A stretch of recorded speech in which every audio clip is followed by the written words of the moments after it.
Alrighty then. Good morning, good evening, good afternoon, and welcome, one and all. My name's Michael. I'm the Diddles Gamer, and welcome to Pathfinder, second edition, the Seven Dooms for Sandpoint, our epic and intrepid adventure featuring these wonderful and amazing Patreons who support the channel, allow me to keep the lights on, and do all these cool, wonderful, and wacky, amazing things. Guys, say hello to the folks at home. Hello. Hello, Hey, everyone. folks.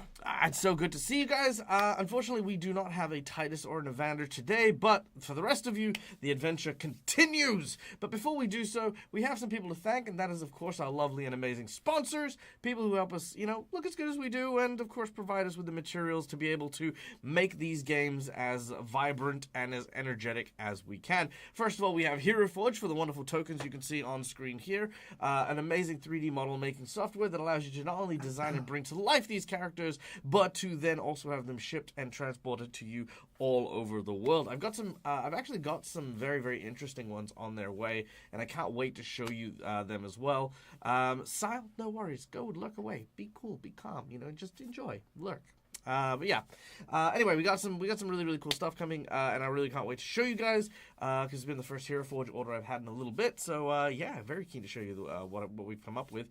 Then of course we have Sirenscape for the beautiful sound effects you'll hear throughout the course of the game. All of the musical scores and all of the ambiance will come from an amazing soundboard that I highly recommend for any table, whether you're in person or online digitally. It is a great tool for any GM to help immerse their table.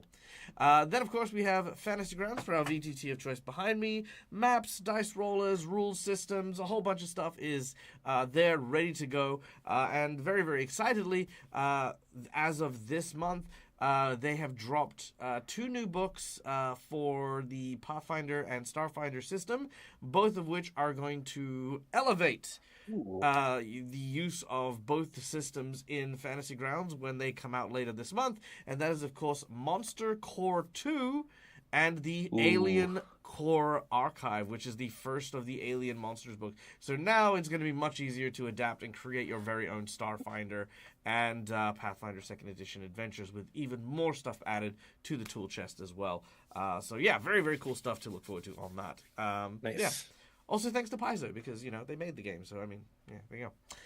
So, there you go. All right. Now, before we kick off, as always, we have our lovely audience, our lovely players who are taking our audience through the adventure in the vehicles that are known as their characters. But we need to know who they are. We need to know what they're like. We need to know what's going on with them. So, let's pass it over to my players to introduce themselves and their characters, starting with our dear friend Schooly Eye.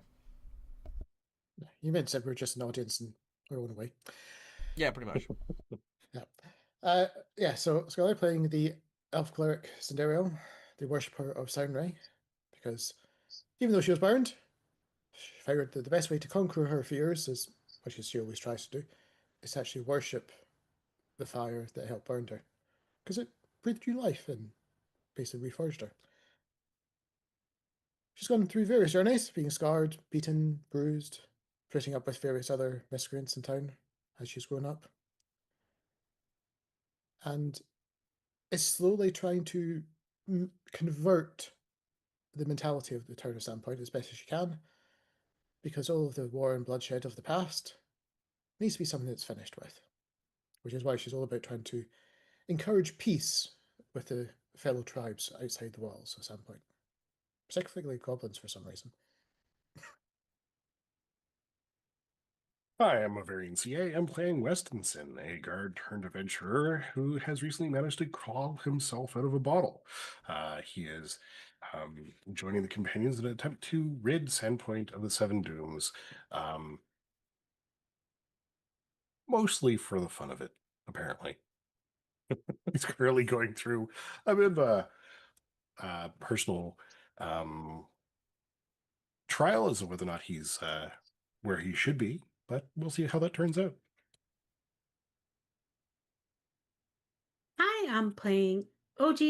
I'm not playing OG. I am OG Lava Kitten playing Morrow. Sorry, I got ahead of myself. Got real excited. Anyway, I'm playing a Dwarven priest of Pharasma. She came to town on behalf of her order to see if the rumors about their priest, their spiritual leader, being a necromancer, raising undead, and doing awful things were true.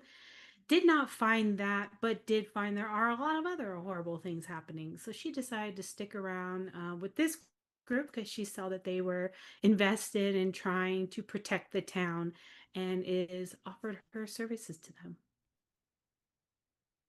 And I'm Neil from Immersion Diversion playing Peyton. A resident of Sandpoint.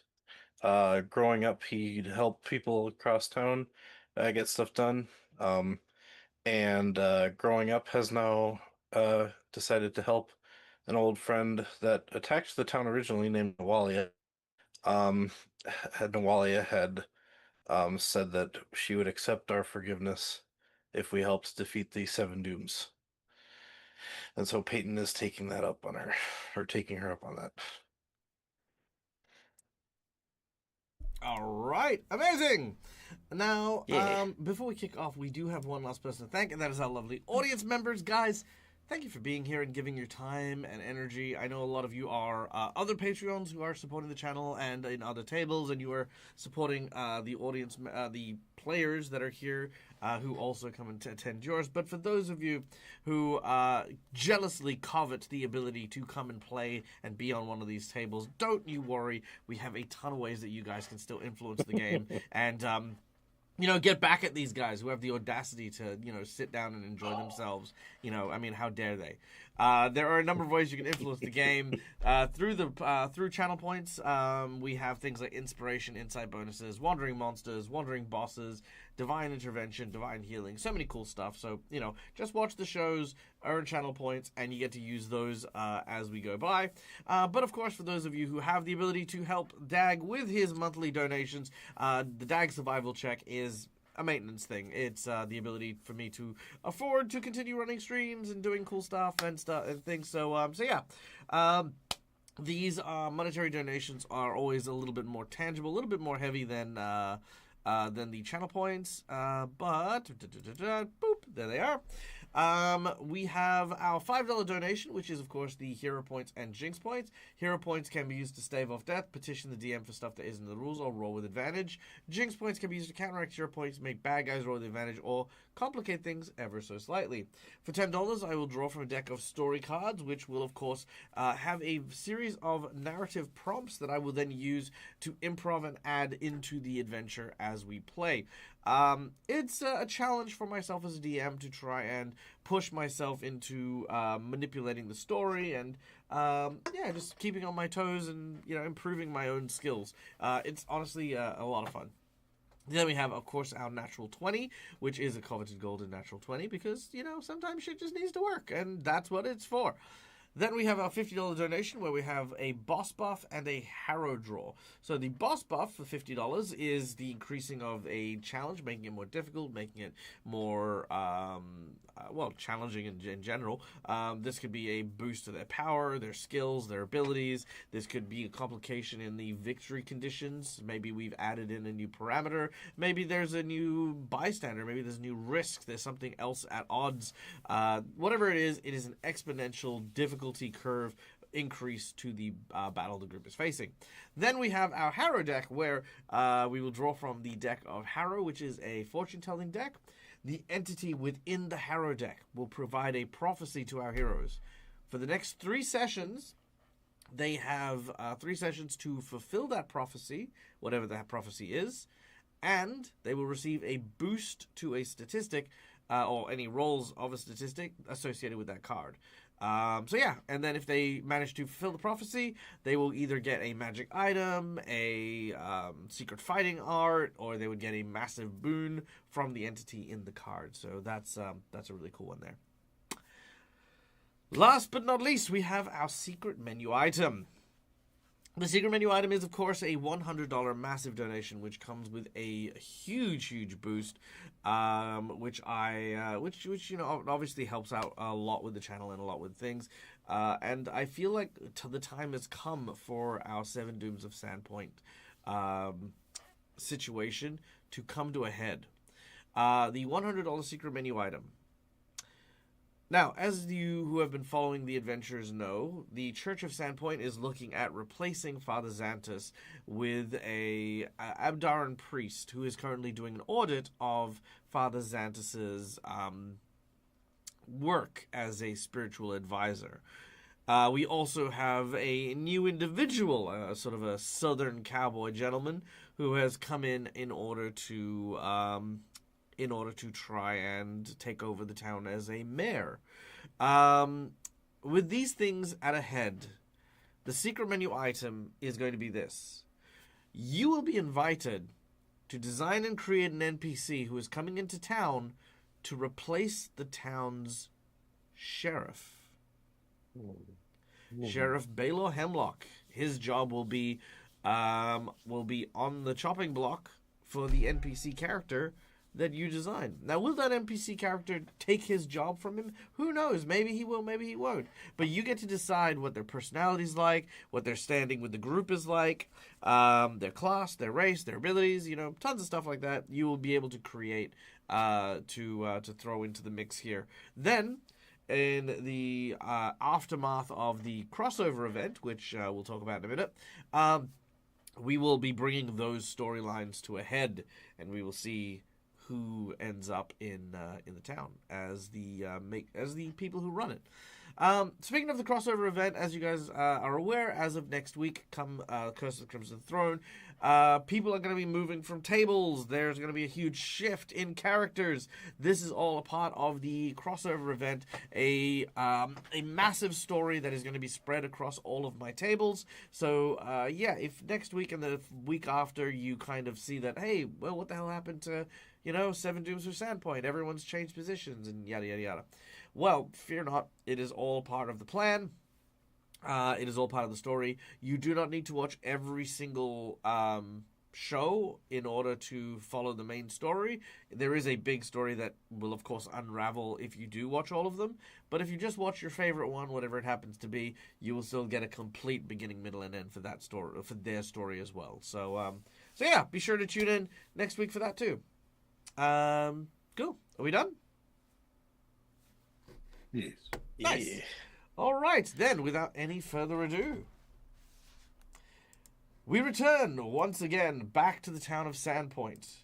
But not Sandpoint itself, but north, into the hinterlands. Our heroes headed to a old goblin fortress known as Thistletop. In search of... What were you searching for in Thistletop? You were looking for... The blue spider lilies. The blue spider lilies, a flower that would hopefully help alleviate some of the pain and symptoms of a poisoning that is currently happening in the town of Sandpoint, with many of the civilians suffering at the hands of whatever dastardly poison infected the town's well. Our heroes are under the instruction of the apothecary Alva Podka in order to go and find this mysterious and elusive herb. Upon arriving at Thistletop, they found out that there are new goblins who are living up in that particular region. Not overly aggressive, maybe a little weird, but but they underwent a ritual where they pushed all of our heroes into a pit filled with a bunyip, which they escaped from and managed to shake their fists a little bit at the goblins. And the goblins were very, very pleased. They'd received the blessings and the like and told them that they were welcome to do whatever they needed to in Thistletop. The group, in turn, welcomed them to Sandpoint, which is where the tribe turned around and headed off to. While our heroes were warned of a mysterious and angry goblin who the tribe had trapped in Thistletop. Upon entering and seeking out the blue spider lilies, our heroes found something far worse. And that was, of course, Bruthasmus, an old enemy of Navander, a elf-hunting bugbear ranger who had for many years terrorized the surrounds of Varesia, killing and maiming and murdering people. But the hardest thing to swallow was, you've already killed this man. as he was the one who lobotomized Navanda's wife, and in a fit of rage, Navanda took his life from him. So how is he here? How is he before you? What does he want? We shall go into today's session and find out.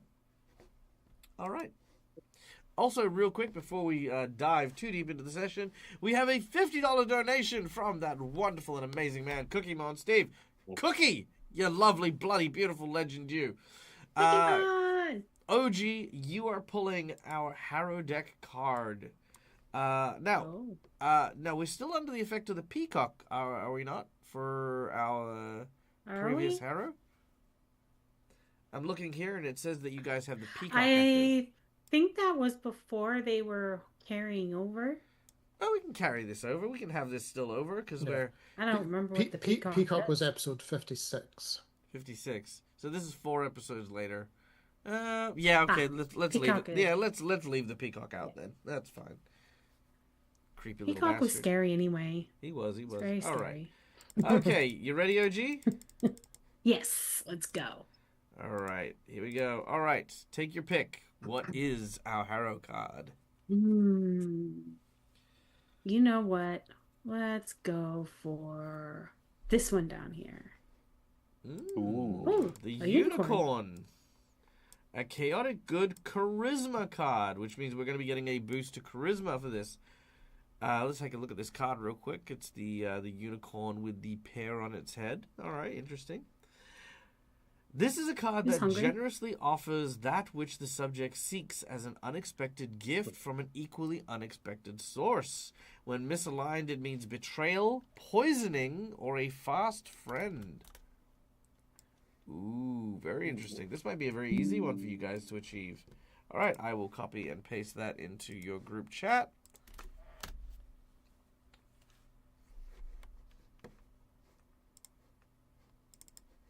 All right. I will also paste that just so that you guys know that it is the Harrow card that's active. There we go. Hiya! Done. Okay, cool.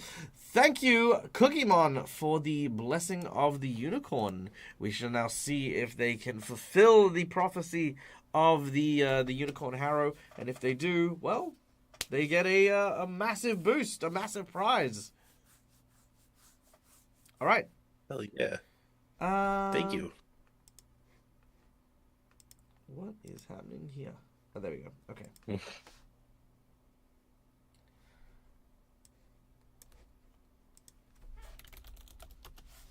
All right.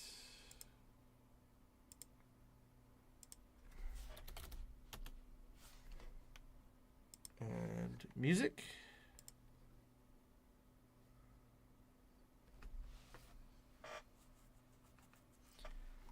Music. Please. I hear it. You do? Yep. Okay, maybe I just need to reset my Sirenscape. I'm so glad you don't factor into the misalignment when dealing with those cards. I don't know. You guys get to pick which one. I know, but I'm so glad you don't factor in misalignment for the satisfying. Oh yeah. All right, beautiful. All right, so in the cell, closed off in what was once Bruthasmus's old living quarters, the large hulking bugbear with a necklace of elf ears sits before you. His glare pierces through the now makeshift bars to his cell as he sees the 4 of you approach.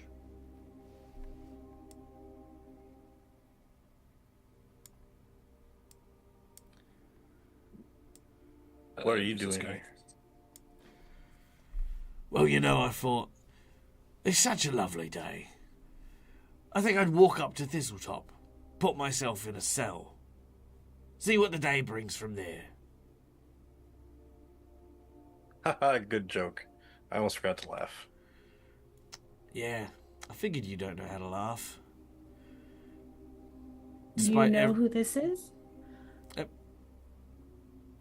Yeah, Morrow asked the crew if you know who this is. Sodero will try to whisper. He's the one that seriously injured Hunter's wife.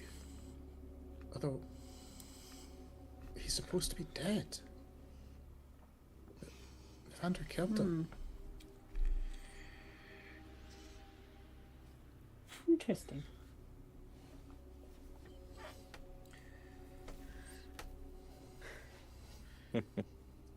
Why did they throw you in here? You know, the musical goblins. The little rats found me. I was without food and water for some time. I was weaker than I was before. They tried to nurse me back to health, but when I strangled the life out of one of them, they decided I should live here for the time being. That seems like a reasonable conclusion. And you've been here for how long? Hard to tell. When you're beneath Thistletop, you don't really get much sunlight.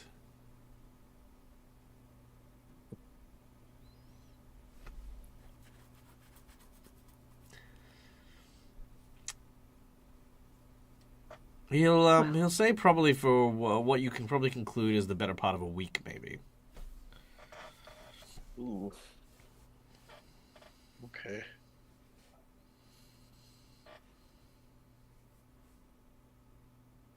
I'm surprised they didn't just kick you out instead of locking you up down here. Seems like a waste of resources for them.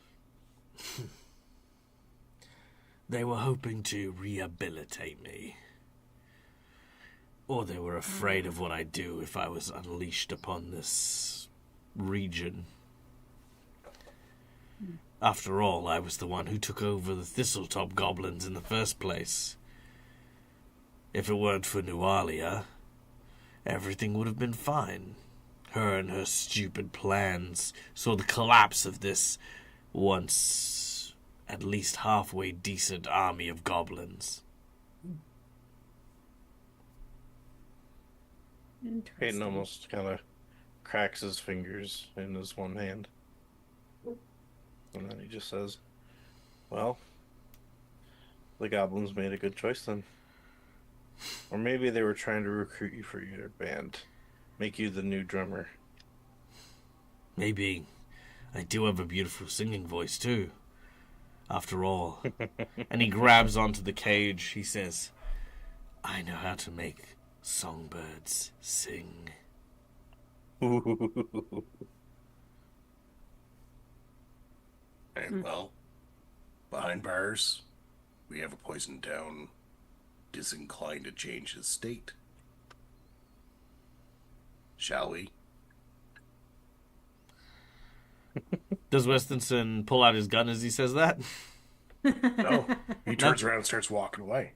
Oh, okay. He's not going to kill him. He's just going to leave him there. Yes, I got to leave you in a very elaborate and very easily escapable trap, and I'm going to then turn the door on myself so I can't see if... I'm just going to assume that you're going to die, because, I mean, that is what happens in these things.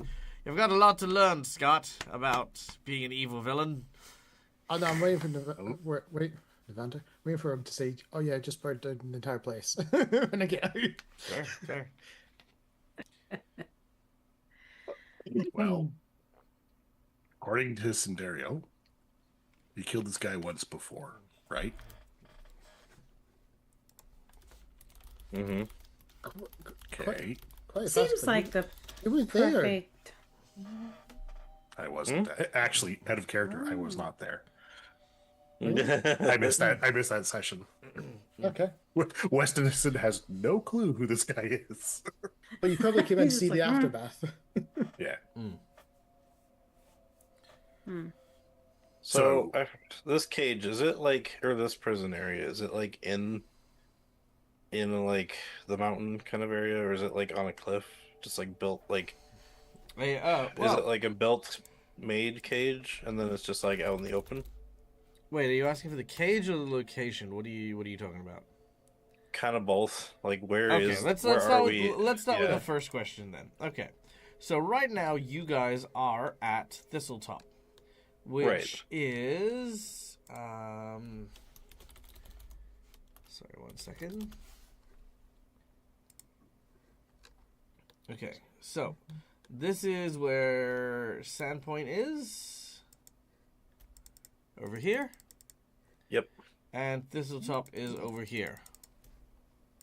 Oh, he's so Oh. far away. Might as well just let him out. This is, for reference, 2 miles. So he is about 2, 4, 4.5, 5 miles from Sandpoint.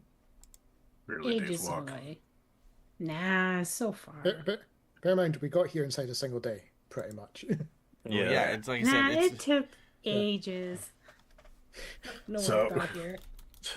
So what type of structure is he in? Is he in like a stonework jail or something like that? excellent question. The building itself, like the actual surrounds of this room, are very, very well carved stone.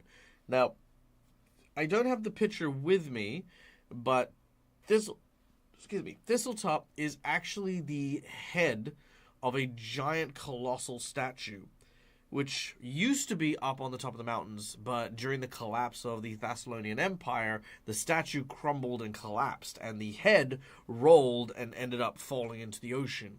It was so big it created a miniature island, of which the goblins built a rope bridge over to it, and then built a sort of makeshift crappy fort over the top of it.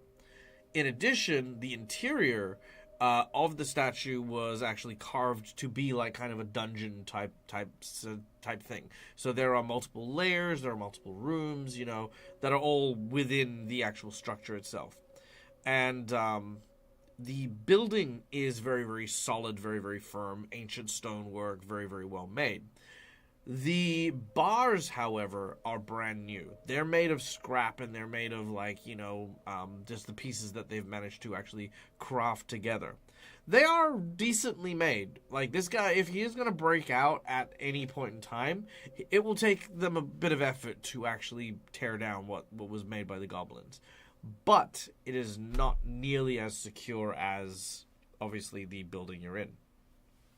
So that is the cell, and that is, of course, where you guys are. Okay. And is he a door with a key and a lock, or is it just like they They've tied barricaded it. something up, or they just kind of built it? And okay, it's a barricade. Okay, got Yeah, it. kind of more of a barricade. Like, they've created bars. There's no way to open it without destroying it. Got it.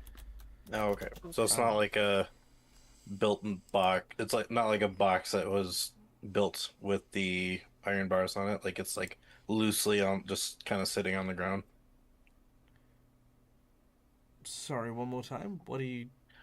I'm thinking like would goblins have just like, obviously you said it was just here, so I was thinking if the goblins had just made essentially like, those cages you see in like a Looney Tunes show or whatever, where they're just the box, you can lift it up with a crane.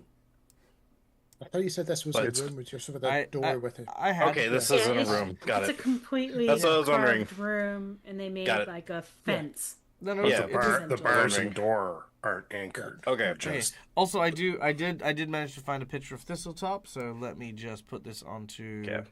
Yeah, that's what I was onto the wondering. screen. So Whoa. that is Oh, Thistletop. neat. Yeah, so that's actually Oh, Thistletop. damn.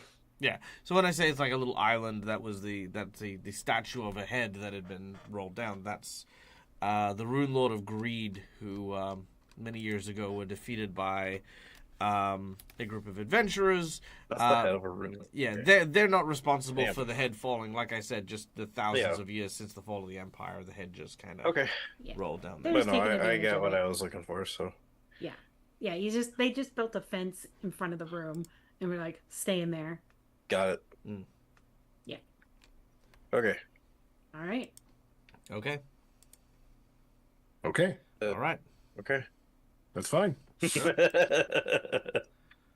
see. Good job. Indeed. Well done.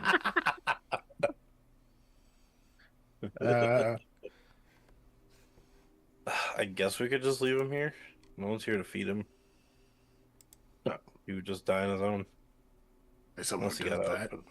Desperation will lead to him breaking out, no doubt. True.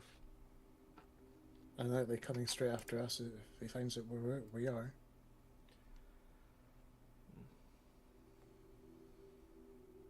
Seems you So- should just leave him to He- his fate. I got a suspicion as to what this guy is, right? Yeah. In what Oh. sense? Right. Well, we were down in a dungeon. I thought he And was we talking ran about into substances.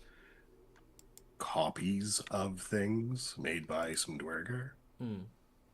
So if you killed him in the pit, there's nothing saying they didn't get a piece of him and make this one. What I'm saying is he might have identical twin brothers and sisters out there. Well, brothers.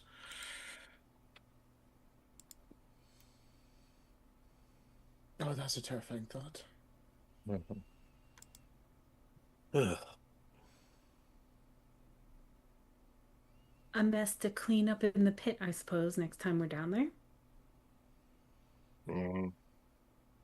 Well, we also kind of made a deal with them to stop them at least making more copies of us. At least some of us. Oh, I'm assuming they got well. all of us. At this point, Cinderella chuckles because she realizes Maro hasn't made a deal, so there's potentially copies of Maro now. How would they have gotten anything tomorrow yet? Or at least there will be. Yeah, Mara hasn't You really bled, in you the bled pit down yet. there. Oh, she did. Good Okay. know. Mhm. So that's neither here nor there. Do we end this guy here? Hmm. Do we leave him here? Do we bind him and take him with us?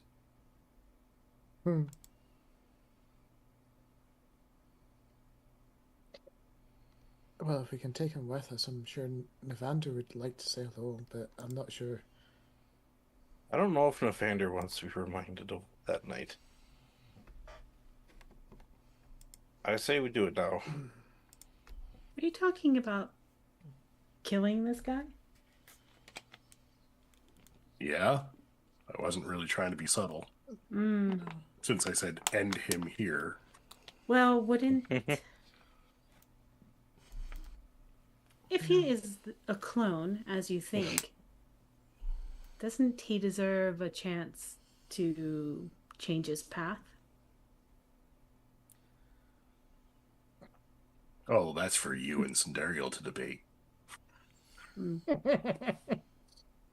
Weren't you just like an hour ago trying to tell me to like take down Nolan when I told you he's a copy of me?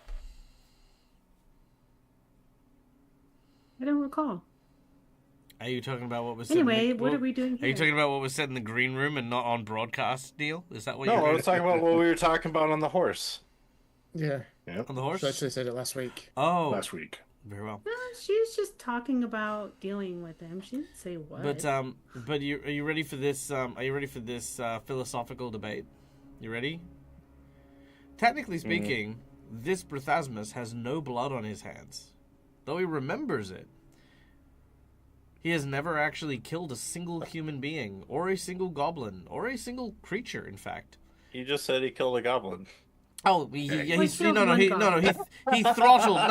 throttled a goblin. I never said he killed the goblin. Sure, I they assumed. did. Yeah.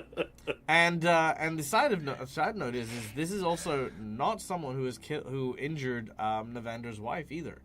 This is someone completely different.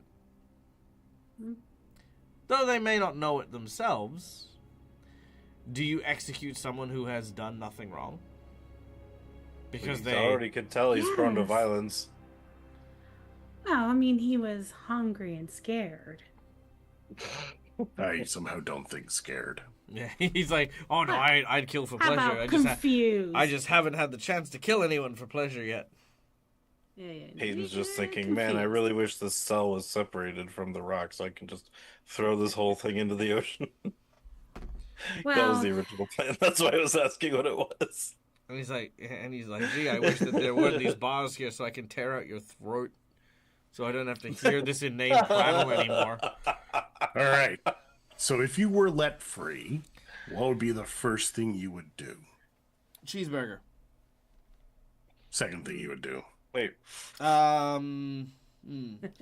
Roll a diplomacy check. Because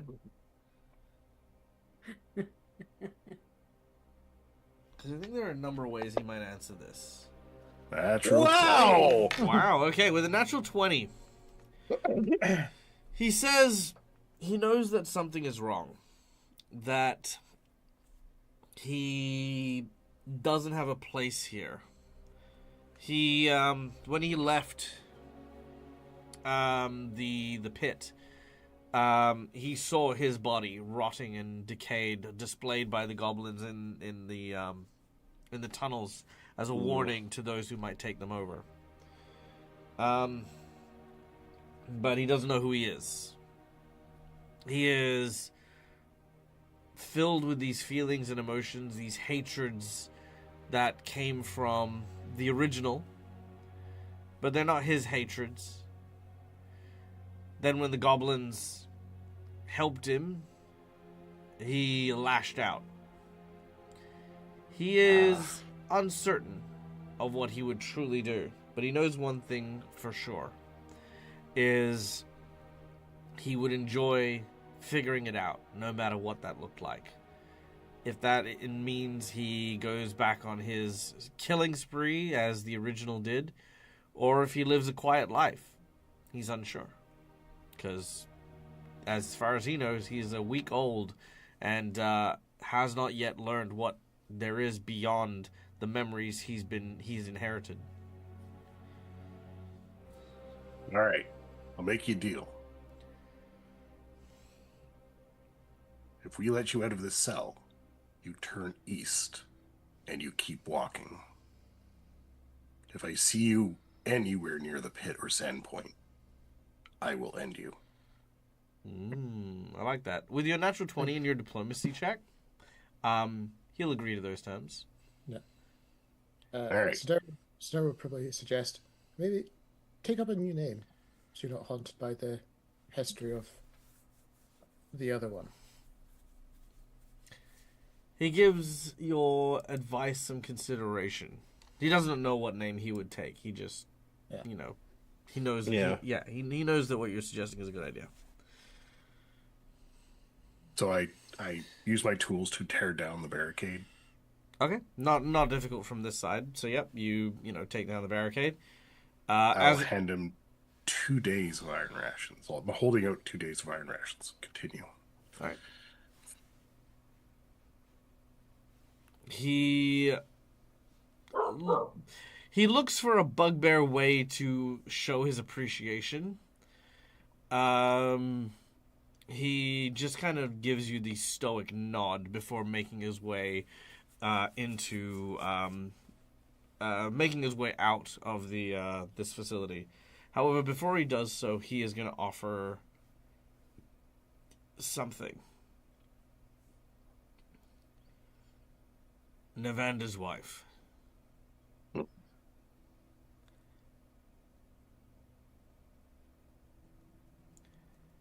Oh, fuck. I really didn't want to reveal this just yet. Especially since Noander's not here. Yeah, but I kind of have to because this is the last opportunity that I can with this. Yeah. You We'll could just always have to make sure we tell him. You can write Or a you just do letter. it. He Or do it said... as a flashback if you want. Berthasmus says this. He says... Navanda's wife.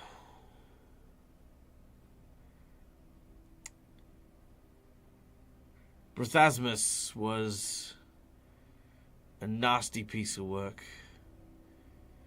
Torturing her, killing her over and over and over again for his sick pleasure. I can see each time in my head. Those creatures, the little impy blue dwarf things. They always warned Berthasmus not to make a copy of a copy.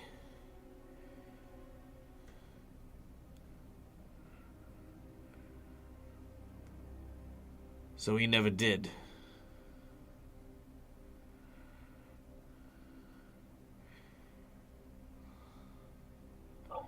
Brithasmus will then say, "Last I checked, she was still down there." Is there what? We were- They copied her? That would explain the sudden change.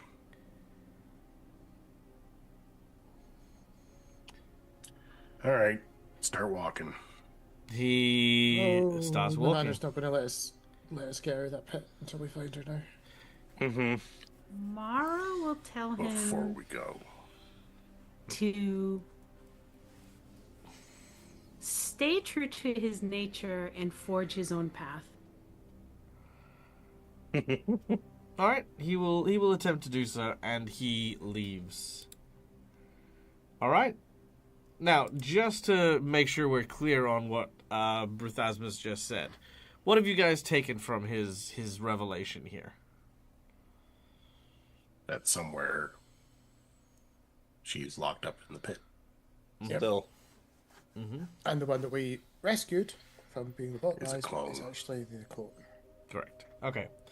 Now here's the next most important bit.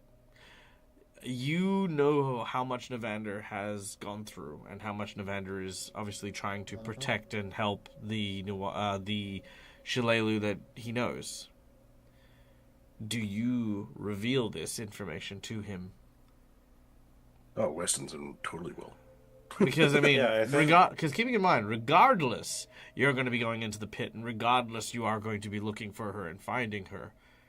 But a single-minded, driven Navander who won't let you do anything except explore the pit to its entirety until it's done will burn himself out.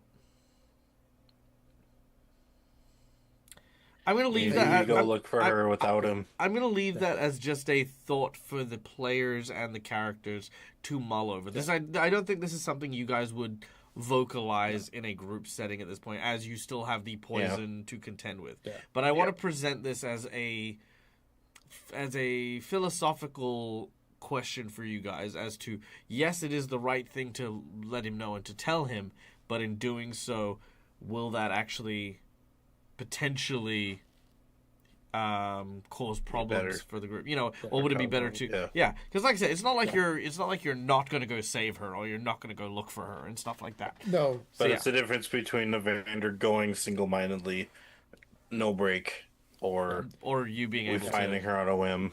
Yeah. Well, also for Cinderella, it's more thinking that if we find something that looks like Shillelagh down in the pit, Evander thinking that's the clone. Oh, killing. yeah. The clone. well, thankfully you'll be there. That's Well, the the other thing is, Yeah. we don't Oh, know that would be if insane. she's still okay down there, and you wouldn't want to be like, she's alive down there, when we don't know for sure. Whereas Would when we get there, Navander she's believe already us, gone. though? So Because Yeah, it's millions info to from... ponder. Yeah. Yeah, like I said, millions of different things, but you guys Oh. have your internalizations to go through. In the meantime, however, continuing to search deep down, you eventually come to a large, kind of like almost like a ritual chamber. Now, there are two paths in front of you. To your left-hand side, there is a chamber where you can see what looks to be the signs of a massive battle. Sword marks, scorch marks from spells and the like, and what you can see to be the body of a woman, like kind of almost like the shadow pressed up against the wall, with one giant, horrifying, mutated arm, long hair blown backwards against this wall to leave this sort of scorch mark against it. This is the place where Nuwalia died. And the shadow that you can see behind this room is the shadow of Nuwalia.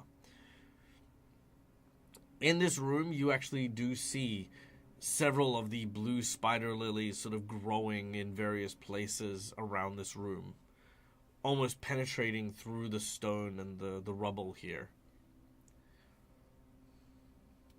The second direction, which is to the south of where you are, is what looks to be a large stone wall. that seems to have a depiction of a great and vast treasury at the base of a mountain. And set into that mountain is a grand and opulent city. It is like a giant mural carving on that wall. So, just going back to the end of the last session, did we not have the goblins take several of the blue spider lilies as part of their Yep. They do. offering? As Yeah, they all. Yeah, they also. I think he's saying there's more There's more, down yeah. here that they Yeah. didn't grab. Yeah. Yeah, there's more they didn't grab down here.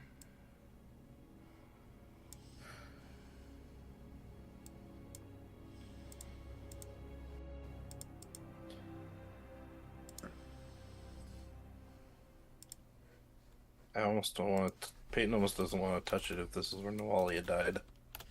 But he also knows that he's got to grab the spider lilies to help the town. Yeah. So we leave one. So they'll continue to grow. Let's collect and get going. We Okay. could always look at it this way, Peyton. It could be the wishes that she'd cultivated, saving the town, Mm-hmm. and her one wish remains here. Ah, yeah, sure. I'll proceed to start I collecting. also wish I could flowers. remember which one she put. Because this isn't the spot where we had our flashback, right? No, that was beside the orphanage. Okay. Then yeah, I wouldn't necessarily know which one unless she planted them all. But yeah, so I'm okay with leaving one.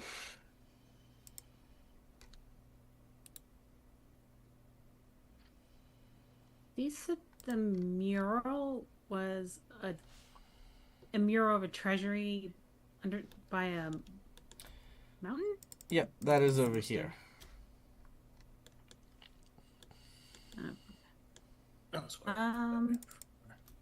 I think I'll go investigate that while you guys are Okay. picking flowers. Respectfully collecting. Yes, very Alright. respectfully. All right. Maru goes to have a look at the mural. Yes. Oops. Okay.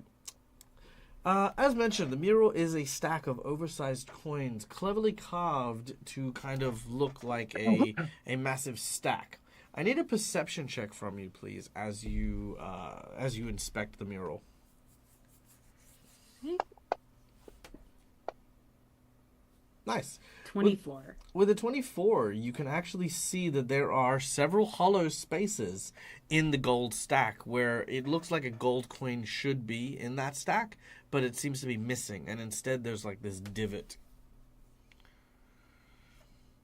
I'll go ahead and stick a gold coin there. You hear a chink sound and something stone moving.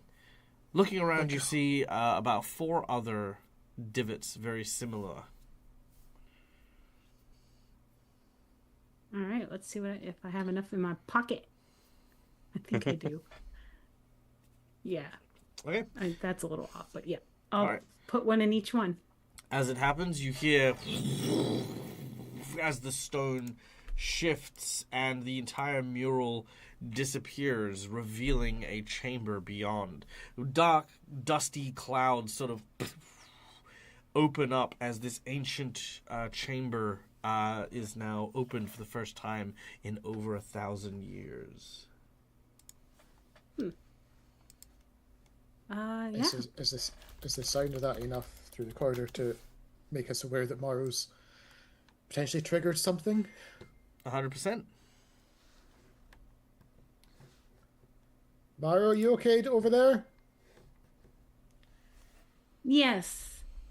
Just found a hidden passage of sorts. Really? And then she'll go inside. Oh, All right. God. From within, there are 3 doors here. Each a double door leading to the north, the east, and the south. The southern one, however, seems to have some strange runic inscriptions written on it, as well as what looks to be a indent with 7 points, sort of like almost like a, those pressure locks where you kind of put something that fits and then you twist it. to kind of open it. Okay, I don't have anything that would fit in there, so I'll leave that door alone for now and just head over to these doors to see if they're open. How long does it take us to gather up the lilies before we feel like we need to chase after Marrow? Yeah, you're probably about ready now. Like I said, it doesn't take too long to do that. In this room, you find yourself in some sort of surgical science kind of exploration lab type thing. There are a variety of very ancient looking tools for exploratory surgery, that kind of thing. There is sort of like some bolts. I say bolt as in like a cloth bolt, but it seems to be of flesh. Like ancient flesh, decayed. It's basically like just a solid rock, almost fossilized at this point. There is a partial skeleton of a two-headed, very, very diminutive man. You can also see there is some notes that have been hastily scribbled in an ancient language, but again, decayed and worn over time. That is what is in that room. And then as the three amigos follow suit after, again, you see all the stuff as I described it. Okay. Mara will say, we'll search one room at a time. Yeah, the southern door has some sort of lock on it. I don't believe I have anything that would fit, though. Well, maybe we'll find something in one of these rooms. Otherwise, we could try to tackle it together. Well, Morrow, if you and Peyton are looking, you do indeed actually see in this room what appears to be kind of like an odd runic handle. So it's like a U-shaped bend kind of thing. Ah, okay. I'll point that out to Peyton. Oh, that could be a part. I don't know. I would assume it's part of a handle. Maybe we gotta like stick them in the hole, like in the holes that you saw. No, it doesn't fit in the hole. Like the hole was a star. Oh, okay. Could be part of a mechanism, though. So yeah. Let's grab that and check the other room. Well, okay. How about let's give Cinderella and Westonson a chance to do something if they'd like to. So while the two of them are searching that room, do you guys want to search the northern room? Yeah. Just before Cinderella goes in, given how you described it, is it fair to say, because you did say Sandpoint Star, it's very similar to how the sign of the Rune Lords, with how that is always effectively their symbol to be impressed in? Yep, it's identical, basically. Let's see, it was called the... I have it written down somewhere. Shehedron. Yeah. But seeing that, Cinderella probably realizes the type of thing that she might be trying to look for in terms of symbology for the impression. That's more what I wanted to just double check. No, that's fair. So you guys gonna try to the north? Yeah. All right. All right. As you open the door to the north,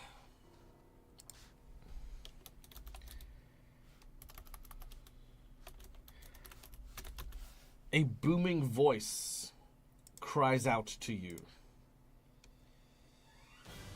Klos nivan dosta palasni tupa kwasnutish kakaturkar londosh min fatanotush pelatas wapusnia krakushka raznist piakru tampor. As what you see before you speaking these glorious words is the visage of Kazog, the Rune Lord of Greed, who stares at you with fierce eyes, gemstones adorning the top of his forehead. his robes covered from top to bottom in glittering gemstones and gold. Then a moment passes. His body shifts, and he repeats the same word again. And at the end of that sentence, he once again shifts and then repeats the same phrase again. Right. Oh, you found a hologram. A We've got the answer Goldigram. machine. Does anyone speak Thessalonian, by the way? No, I don't think so. Then the words fall on deaf ears. However, you do notice something very good here. On the chair, on the bench in which he resides, is what looks to be a very heavy golden 7-pointed star with what looks to be 2 holes on the base plate of this actual symbol. What you're looking for? Certainly looks like it. Looks about the right size. We unfortunately don't have the magic liquor here to tell us if we pick that up, it's going to go badly. Well, I don't have the magic liquor, but I can at least cast detect magic to make sure it's not going to go boom right in their face.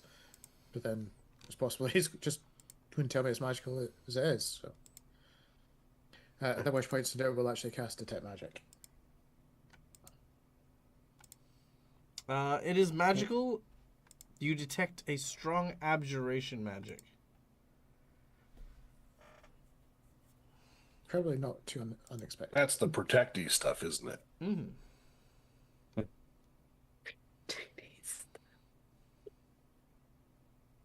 I shoot a gun. Morrow gives Peyton a nudge with the handle and be like, let's go find the others and see what they found. I heard Okay. something yelling down there. All right, well, stand back.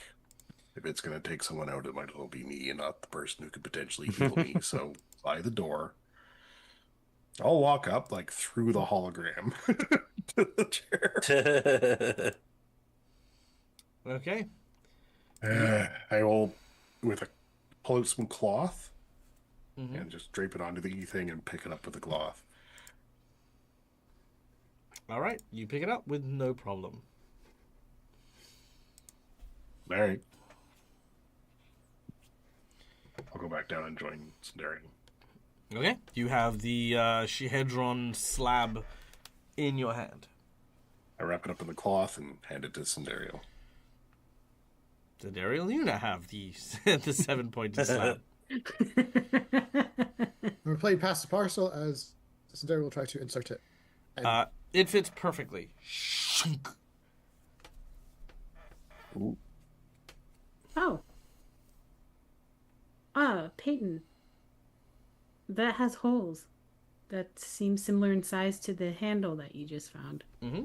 In fact, very we- perfectly spaced out in such a way that you could insert it. Yes. Yes. We will go and insert it. As you do so, it connects in Oh. and now presents you with a handle that you can use to twist the 7-pointed slab. Peyton goes to, like, turn it and then realizes he's like, this has to be trapped. This has to be trapped, doesn't it? Good point. As he looks, turns to Tendariel. He's Stay like, there. okay. We're going to go up the hallway. Oh, God, no. Don't have that again. oh, that's good with flashbacks. Do, do, do, do. You No! want Don't me leave me to here! check to see if it's trapped? I mean, That's I what can we're- check really quick. That's what we're Can doing. I look to see if Oh. it's trapped? I mean, it is an Okay, effective so way. let's go with it is not trapped from what you can visibly see here. However, this is you're talking about something that is like super ancient. So, for example, on the Yeah. other side of the door could just be a big a vat of acid, for example. Like, you know what I mean? Like, True. the door itself is not trapped, but that does not mean that opening the door isn't going to. Right.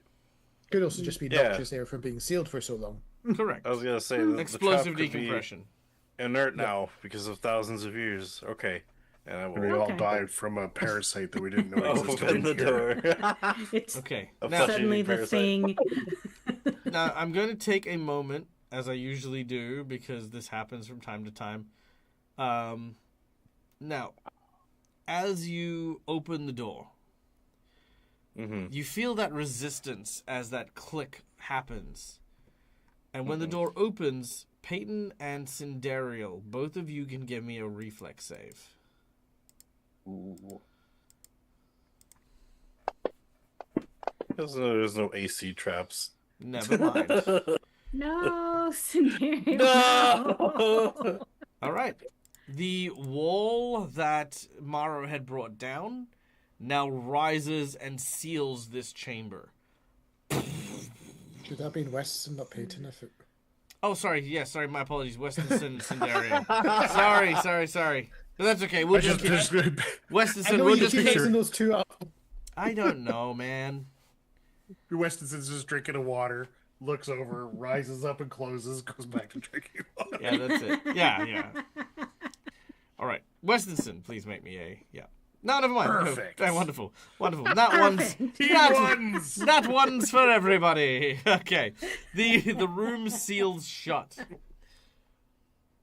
Oh, No, wow. That's that's unfortunate. not It's fitting because we'd probably been so focused on Peyton on his door. right. Well, to be fair, You aren't wrong. it is funny. When the trap goes off and it's Peyton, it is somewhat amusing. All right. Let's see if there's a way to open up inside this room that you just opened up, Peyton. Okay. All right. Wow. Inside this Mar- room. Let's have a look. Okay. The door to this room is made of stone, blah, blah, blah. We went over that. Okay, so once you open it, the room is lit by a 10-foot long pit of flickering fire that fills the room with this strange heat, the smell of burnt hair, and kind of just old, musky, gamey smell seems to like just be permeated here. Apart from Peyton the giant fire pit, there are two large alcoves which seem to be empty. Okay. Peyton recoils from the heat, because he still has Witchfire on. So I'm gonna act like it's just affecting him a little bit, much more than it should be. Sure. So he kind of backs up. And he's like,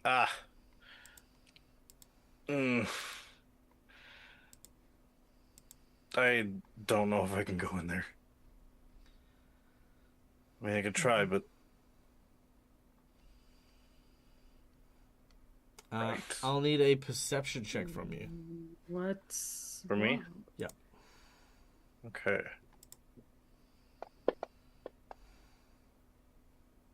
23.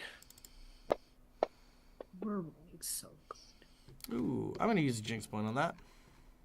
Oh, Jinx point. I can do better. There we go, much better. All right. Critical fail. oh shit. All right. Peyton, what is your fort save plus 10? Depends. Is this a grapple effect type of thing, or It is a grapple effect type thing, yes. I get a +5 because of my hagfish? Oh, nice. Very So, cool. yeah, You do so take a negative 2 16 because you are off guard, though, so let's make that a +3 Okay. instead. Okay, so it would be 14, 24. 24. All right. Well, alas, 29 was what this thing got. As Peyton, something seems to grab you from around the chest, from behind, and pull you into that room before slamming the door shut. Uh, All right. Something is now grappling you, Peyton. Something has you firmly by the body as you guys hear the sounds of Peyton screaming. Funny. Funny. that's As I yell through the wall. Mara nods. Yes, I see what you mean. And seeing the indifference of those two, Sandero will try. No, don't move the entire map. Move my character. Sandero will run up to the door and try to open it. All right, we're gonna go into initiative as you go over to the door and try to open it. All right. I need to take off peanut butter and jelly time. Okay. They can be here and helping us out if you want. All right. Or they just left some music down here for us. All right, Morrow and Westonson, you two are first as you are observing what is going on. Also, real quick, Westonson, are you still enfeeble and wounded? That is a very good question. I'm gonna say no to enfeebled, but I'm gonna keep no, I am. Because that was by the TK. horse. Thank you. Yeah, so you're not enfeebled, you are still That's awesome. wounded. Wounded. Hey, TK, thank you so much for the plot twist. Let's give you that plotty plot twist, shall we? Do you want to pick 1 to 3, or do you want to go random? Let me know in chat. I'll give this a shuffle until you're ready. All right. Okay, cool. Morrow, you're up first. Mara will sigh and go over to help Cindereal see if we can open the door. The door seems to be quite stuck. Not in the same way as it's closed or locked, but it's just it's heavy and almost being held or barred. Random it is. Can I try pulling this thing open? Athletics check. Okay, here we go. All right. We have Let's see what the for plot this twist is. plot twist. Oop, oh god. Okay, that came out, so that's Oh, what's no. gonna happen. The plot twist is heirloom.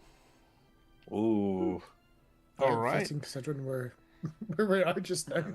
Yeah, heirloom. Okay, I like it. So let's see how we can put an heirloom thing into today's Aw. session. All right. Unfortunately, Maro, I tried so hard. it does not manage to go through.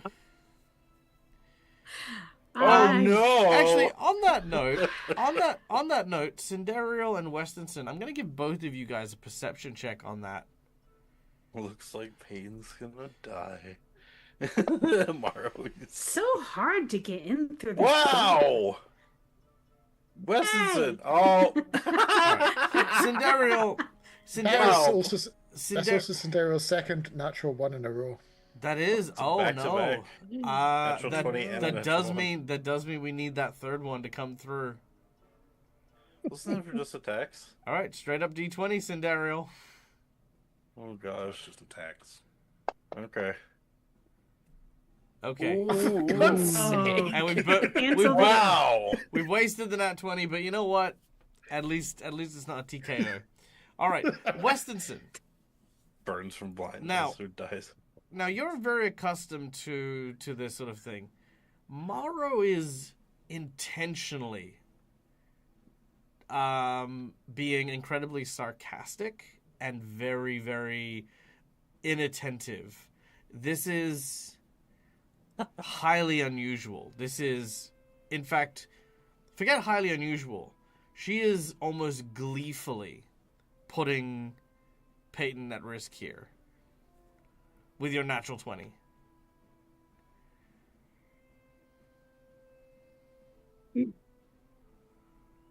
And it is your turn next. I do enjoy Door's pretty taking that wedged. risk.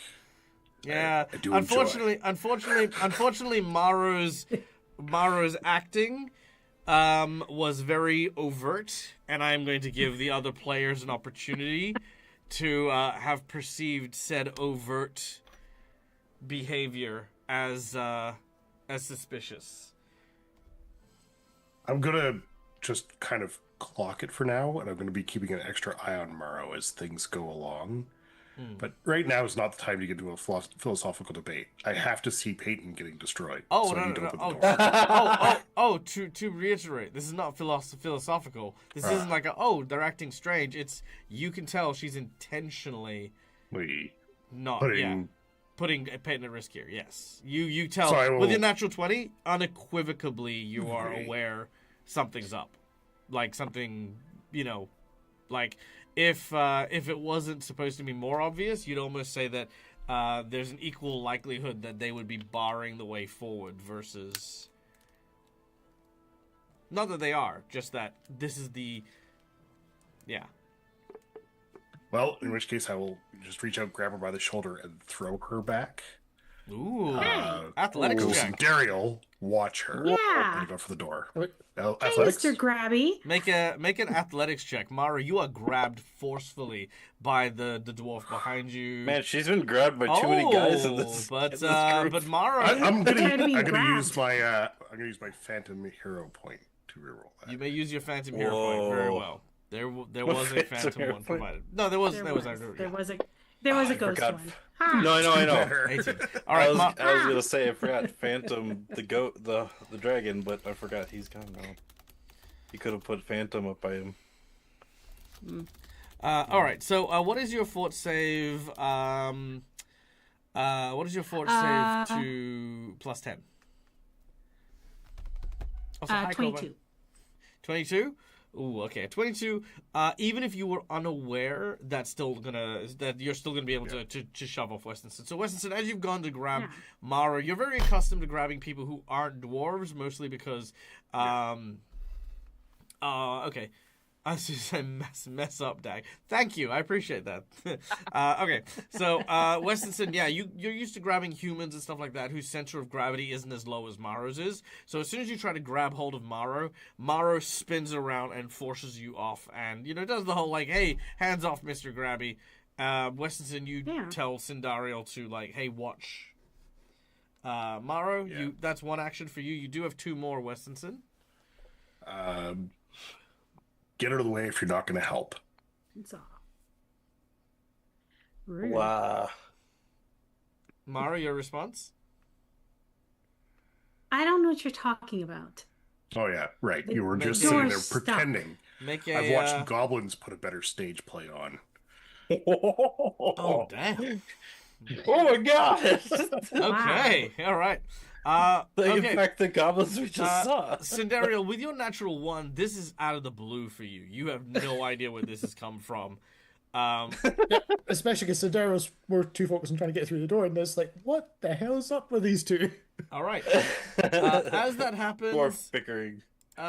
inside the chambers. Oh damn. Now, unfortunately, Peyton, you can't see this. Yeah. But all of a sudden, you are going to be torn asunder. So claw, bite is what's going to happen to you.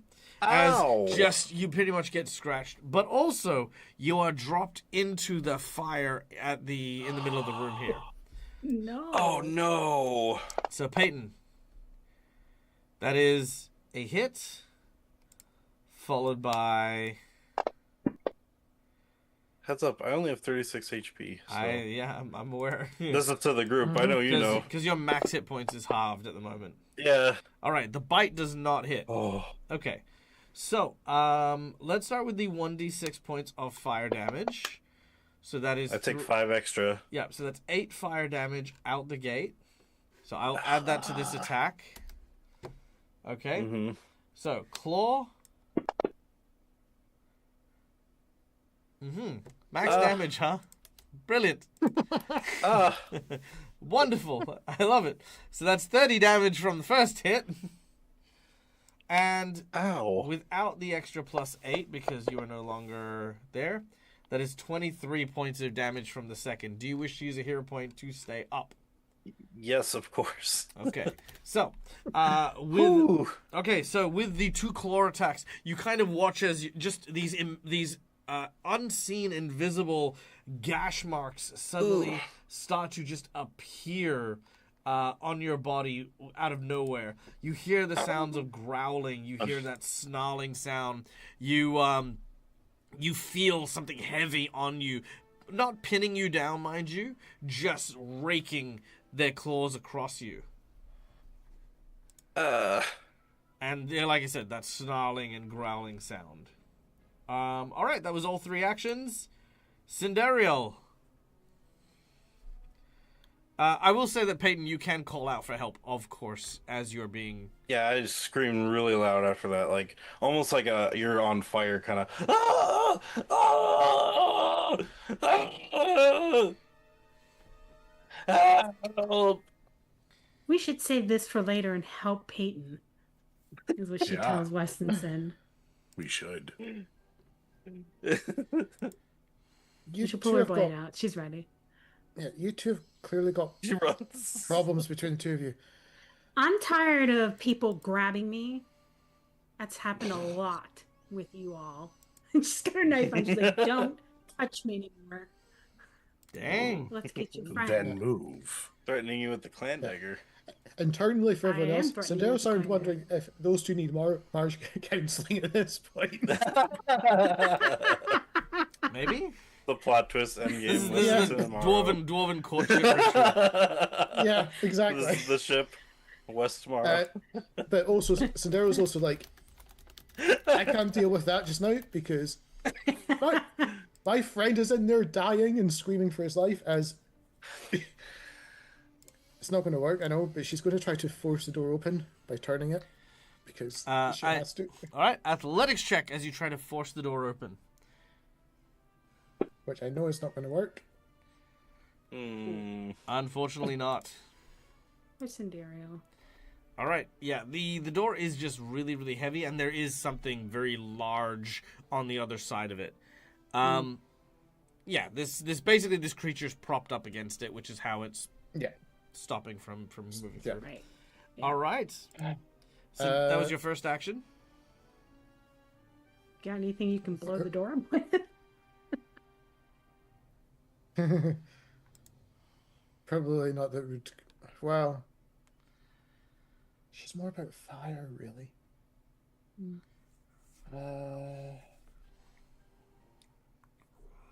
You said this door is stone, correct? Correct.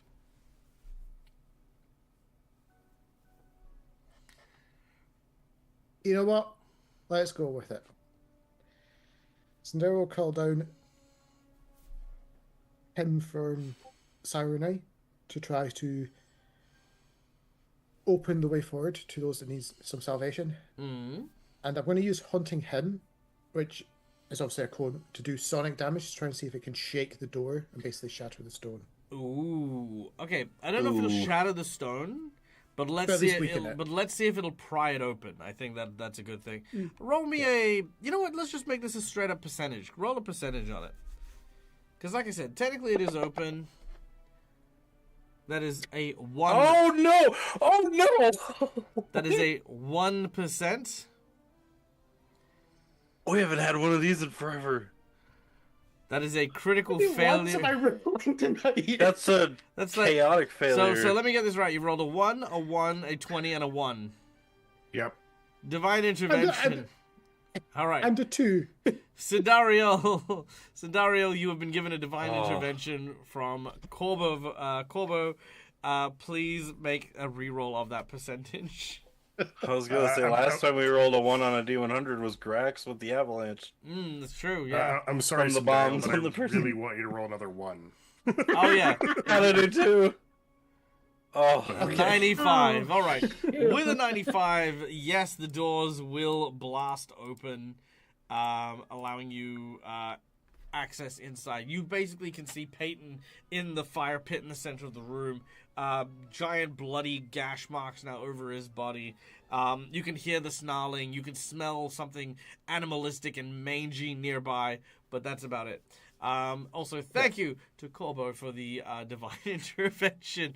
I was planning something horrifying for this particular thing, but it's fine. We're here. Okay. That was Cindereal's second action, however. 2 actions for Hunting Him because it's the Oh, is it? spell. Oh, Cantrip. never mind then. Then we go to Peyton. all right. Yeah, Peyton's on fire. Excuse me. Woo. I need to get away from whatever's. It's still grabbing me, right? Whatever it is. Oh, it's not. Okay. Well, if the doors were still sealed, I had one plan, but now I gotta get out of there because I'm pretty sure Peyton wants to be healed a little bit. So, You are on fire, just to be clear. yeah. Can I? And the fire takes place at the end. At the end of the round, yeah. If Okay. you haven't put yourself out. Yeah. Can Peyton one action? Am I prone or am I not prone? I'd say not prone. Okay. In which case, I'm going to jump out of the fire and kind of I'll get to here. Second action, I'll try and put myself out. Before you do so, attack of It opportunity. has attacks of opportunities. No! It is going to try and bite Peyton. Oh wait, I forgot to take your hero point. 1 second. Ignore that. Yep. Ooh. Take that hero point. There we go. All right. So now it is going to try and bite you. All right. Do you use a hero point to stay up? Yes. All right. It turns around and bites you. As it gets into your shoulder, it glances off your armor and rips off a chunk of it. Your shoulder is now exposed. So, I guess since I'm in the still just trying, well, because if it has attack of opportunity, I don't know if it has the reflex one where it gets more. So, is there a way that I can like dodge, like roll out of its way so it doesn't attack me with attack of opportunities? Yeah, it's a guarded step. It's a 5-foot move.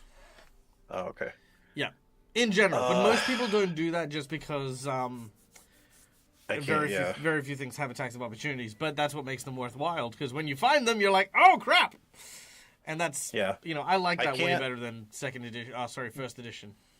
I can't 5-foot step in between Morrow and Cindereal, yeah? No, I was going to say, also, not many things have multiple attacks of opportunity. Correct. Okay. Very few things have multiple attacks of opportunity. In which case, I will put myself out with the second action. All right, let's do it. Roll a D20, please. Your goal is to hit a 15 or higher. Oh, freaking... That's not it. All right. Third action, try again. Go it again. Roll a D20. If I do a... What's it called? Tumble through to kind of stop, drop, and roll. Can I try to put myself out like that to jump through them and put me out? Okay. Hold on. I'll take that as a hero point. And if you fail, you are still on fire. Goddamn. Okay. You know what? I will try. I will say that it is not worth it, and I would just put myself out. But sure, you may do so. Yeah. All right. Give it a go. I'm hoping that this gets me away from the creature too. So. Yeah, sure. I mean, like I said, if you fail, you're still gonna go down, and you won't have any hero points to pick yourself back up. Yeah, true. Okay. What do we need to roll? Tumble through as per normal on. Oh, okay. So the activities. Yep, on Morrow with a +2. Okay, one moment. My thing is slow. Wait, what about me? He's trying to run through your square. Oh. I'm sure I'll totally let him through without struggling too much. Yeah, but that's just to see if he doesn't go on fire at the same time. Yes. Nice. Jinx point. No, it's fine. Okay. All right. You will move to the opposite side of your teammates, and while you are doing your tumble, you do indeed manage to put yourself out and are no longer ablaze. I did take that hero point, so that is gone. Yep. Thank God I'm away from it now, though. Okay. As Peyton has that moment of relief, you look and see that the wall that you came in, that's now sealed. You are now trapped in this very tiny area. Oh fuck. All right, Maru, you're up next. I guess she's gonna peek inside and see if she can see this thing, whatever is attacking. You do not see anything. Oh well, let's see. Let's see what I have on me. Is there something I feel like I've got something. Oh, I do have something. One second. I do have something that can help, I think. Where are you? Globe of Shrouds. Ooh. I think. Let me just. As you light the incense, Right, very God, visible no. smoke. Blah blah blah. Now it's concealed. Any enemy in the aura that is or becomes invisible appears in a translucent shape. So It's no as longer Peyton's hidden, but remains rolling concealed. past you, you take your incense out and you use him to light the incense. Yeah. No, yeah, thanks. Yep. So Wow. I'm going to activate that. What's the area? With the incense. It is 20-foot emanation. Ooh. So now any ally in here gets a +2 status bonus to stealth checks, and they are concealed. Any enemy becomes visible to me, but is still concealed, though not hidden. It just lets me see where they Ooh. are. So we can see where they are. Oh, there it is. There it is indeed. And what you see is like a giant cross between a werewolf and a bat. Well, that's Oh, just God. ugly. And Rykon has okay. redeemed inspiration. Ooh. For me, or for me, I get inspiration. Rykon! Thanks, Rykon. Thanks, Rykon. He just wants me to die. It's because I'm playing. It's Okay. because I'm playing an animal. So that's what it is. Yeah. Understandable. Okay, so that was 2 actions to activate that, and I guess I don't want to get in reach yet because he's right there. I'm just gonna stand right here. I don't want him to throw me into that fire pit, so I'm gonna wait for him to come over. So yeah. All right, Hey, there's a bat thing in there. Westonson, you're up. All right. So I'm going to start off by using Clan Protector. And I'm going to give a +2 miscellaneous bonus to armor class to Sindariel and Peyton. Ooh, you can do it to 2? I can do it to up to 4. So, sorry, Oh. myself, Sindariel and Peyton. Oh. I'm going to use my remaining 2 actions to do an alchemical shot with Dread Ampule Moderate on the guy. Ooh. Come on, natural 1. No, that's my rules tonight. Or a natural 20. Oh my God! Heck yeah! Wow! And the hit actually hits without failing the mischance. Nice. Nice, a solid hit. That's exactly what the thing sounds like, too. Okay, critical. All right, give me a number between 1 to 5. 4. Okay, 4 on the critical hit. Piercing. Yep. Target has a negative 10-foot land speed as you've shot him in the leg. He also has clumsy 1. And since it was a critical hit, he now has frightened 2 and 2d6 persistent mental damage. Ooh. Wow. Oh, from the It's dreaded kinda scary ampule? getting shot. Yep. Nice. All right, one moment while I get that sorted. 2d6 mental damage. Okay, so Persistent. persistent 2d6 mental damage. And frightened And 2. frightened 2. Nice, both have been applied.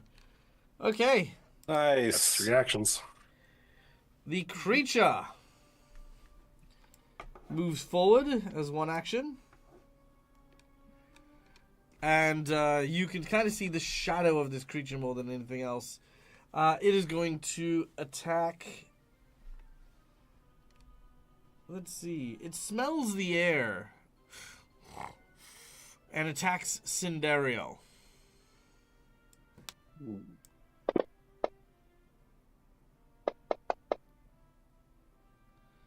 All right, 1 hit. Yes, that's 12. And a miss. All right. Yes, we are all concealed. All That's awesome. right. As it scratches you for 14 points of damage, this creature hisses and snarls once more.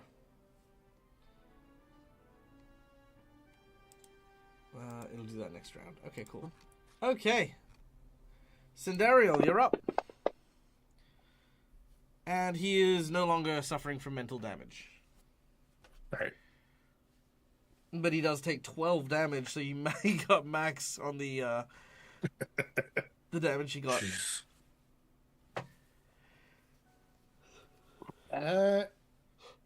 So Peyton looks very, very injured at this point. And Sandero also realizes that she probably doesn't want to be this thing's next chew toy. So action number 1 is she's going to step up beside Peyton, so you realize that's attack of opportunity for this creature. That will be indeed. All right. Oh. How mean do I be? How mean do I be? I'm gonna roll a percentage. Considering how my rolls have been tonight. Super mean. All right, he's gonna try and grapple you. Ooh. All right. Oh. 16?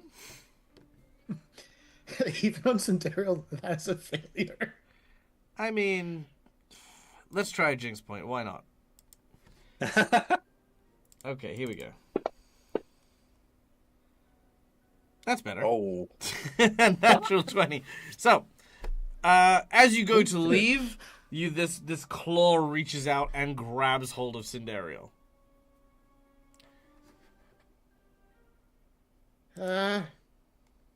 Well, that's not good. Cindariel is being lifted off the ground.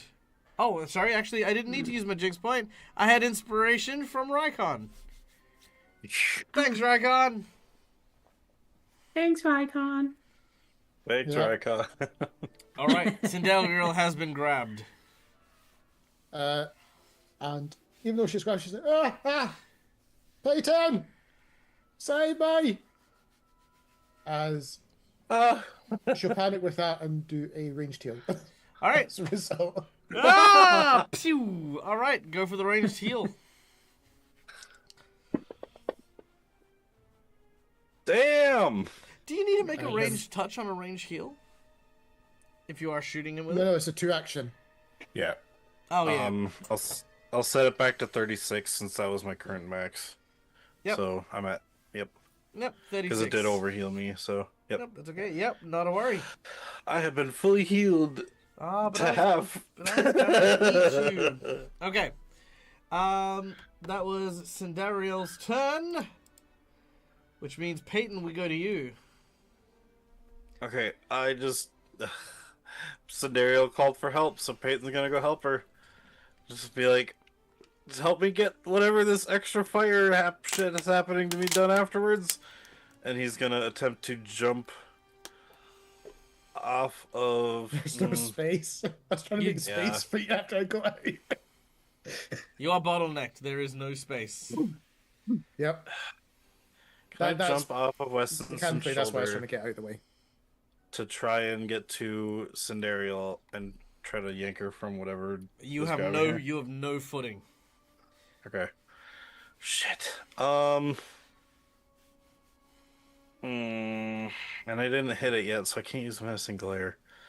What do I do? You cry. I do. No. Crap. I crap.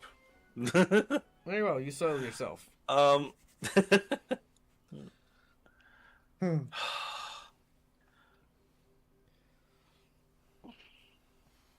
not have anything that was light to throw that might distract it and make it drop Sandero? I throw a chakram attached to a grappling hook, which is also attached to a bag of salt. I then heat the bag of salt before spraying it with water.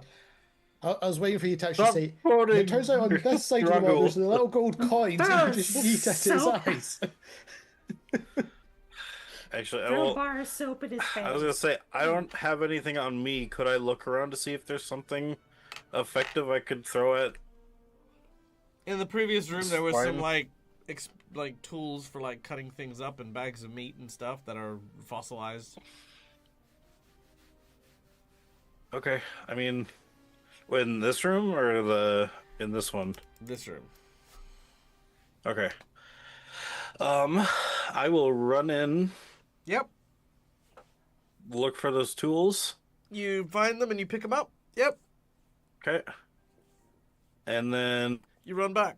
I run back. Yeah. Yep. Done and done. Question, Dag. On that grapple check that you did in Sandariel, Yeah, obviously you got the natural 20. I did. Remember the concealment? Do you not need to break the concealment as well? Oh, you're right. I do. That's fine. Oh. That's worth a shot. No, but a good point. Yep. Yeah. All right. All right, I'll help you as soon as I can. Morrow, you're up. I got tools now. Alright, I'm going to slash him with my dagger. You draw your dagger Ah. and you slash. I had it out because I was threatening at Westonson earlier. Oh, okay, fair. He had it coming. Oops. Yep, wrong tab. There we go. That's what I want. This is Where's funny. my clan dagger? Where are you hiding? Hey, where'd that go? Must be this one. Okay. And stab.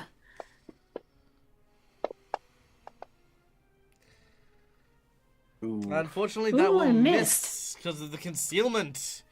You hit smoke. It's okay. I'll stab him again.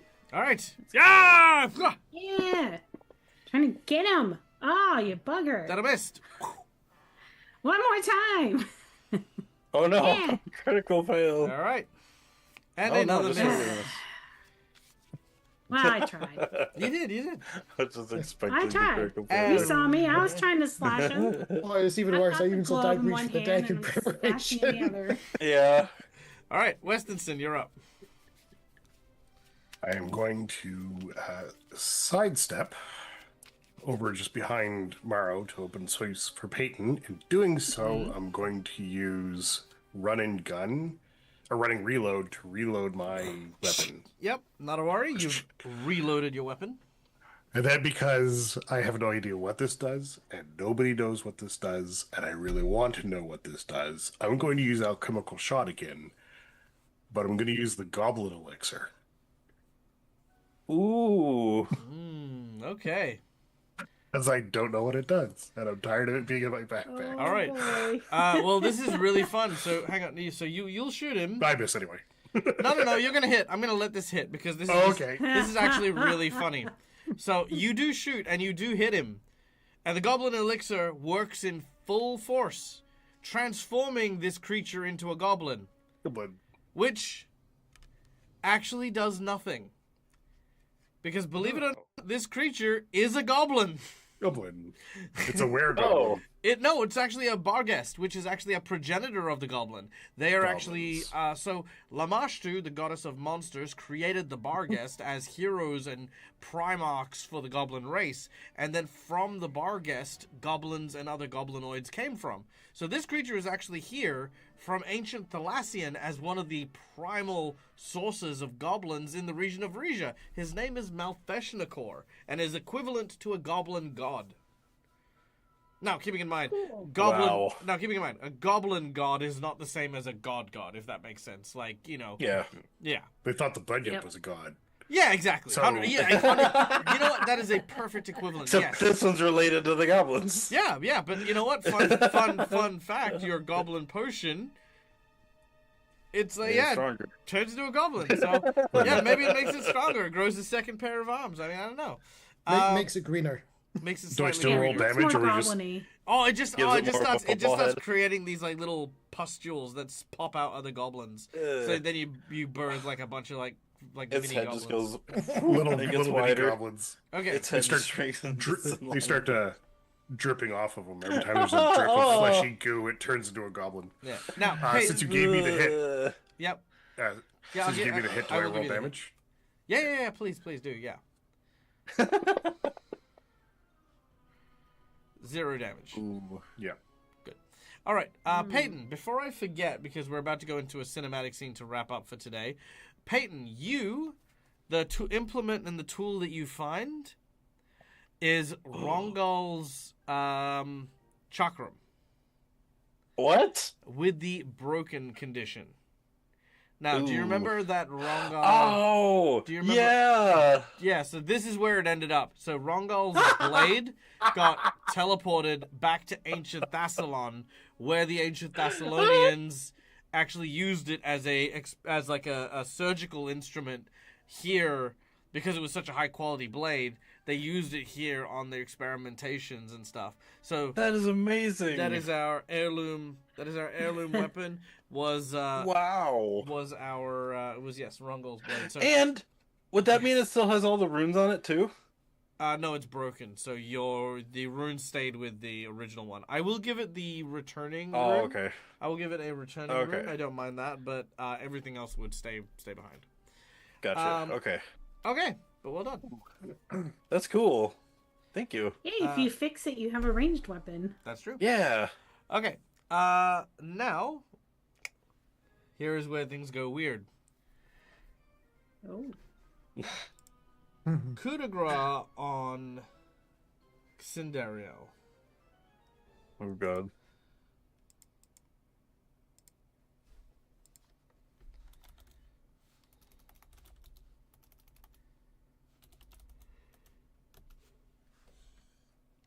Okay, let's have a look. So,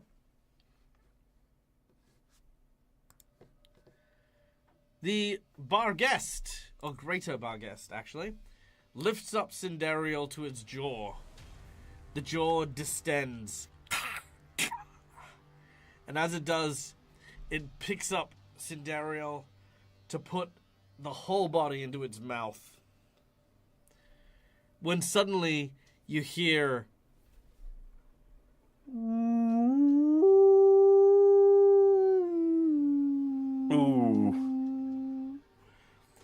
it seems to be a resonance, the sound of a whale of some kind shaking the very building around you as things begin to shift. You watch as cracks and fissures appear in the very stone wall, made of light and energy. Cinderio, you, Westonson, and Morrow suddenly feel yourself falling through one of these cracks. And you disappear. Oh, shit. And you disappear. As this happens, Peyton, you find yourself trapped and alone inside this small place with no sign of where Cinderio, Westonson, or Morrow had gone. Just the dim illumination of the fire pit in front of you. Peyton just yells, Scenario, Westonson, Morrow, and then slightly lesser because he knows he wasn't here. Evander. There is no sign of there is no sign of them. And the globe of shrouds went with me, so you can't see the thingy. Oh, it's still here. It didn't go with you. Oh shit.